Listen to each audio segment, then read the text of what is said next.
वालेकुम। आप देख रहे हैं के न्यूज़ HD। मैं हूं हारिस अली शाह गिलानी। चलते हैं आज की अहम खबरों की तरफ। रुक करेंगे मेलसी का, जहां से रिपोर्ट कर रहे हैं हमारे नुमाइंदे मोहम्मद मुख्तार। मेलसी और गिरदोनवा में बिजली की लोड शेडिंग का जिन आजाद हो गया। घंटों बिजली गायब। मेलसी और गिरदोनवा में बिजली की बंदिश का दौरानिया काफी तवील हो गया। घंटों बिजली गायब रहती है। मेलसी, गड़ामोड़, टिब्बा सुल्तानपुर, दो कोटा, जल्ला जेम, मतरो वगैरह में बिजली का आना जाना लगा रहता है। बिजली की तवील बंदिश से आवाम गर्मी के मौसम का सामना बहुत परेशानी से कर रहे हैं और इतनी तवील लोड शेडिंग से तमाम कारोबार ठप होकर रह गए।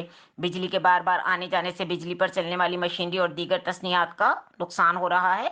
बिजली की इस बंदिश से सेहत के मसाइल भी सामने आ रहे हैं। जब बिजली नहीं होती तो मच्छरों की यलगार का सामना करना पड़ता है, जिससे जल्दी इमराज, एलर्जी, मलेरिया और डेंगू जैसी बीमारियां बड़ी तेजी से फैल रही हैं। मजीद खबरों और अपडेट्स के लिए हमारे साथ रहिएगा। तब तक के लिए अपना ख्याल रखिएगा। अल्लाह हाफिज।